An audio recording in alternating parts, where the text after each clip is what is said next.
Deməli belə bir növdə piyada var. Türkan Şoray. Aha. Bilirsiniz, tanışsınız. Gözəl Tabii Türk ki. aktrisasıdır. Bəli, əlbəttə. Bu kimdir? Bu cavan qızdır.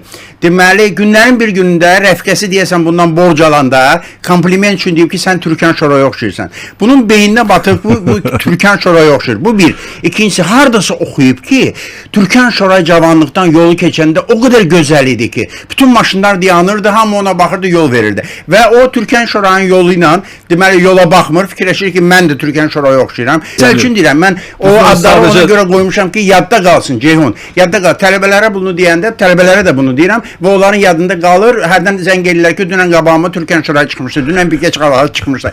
Türkan Şoray yolu necə gəldi? Keçir, podiumda olduğu kimi keçir, yəqin görmüsən.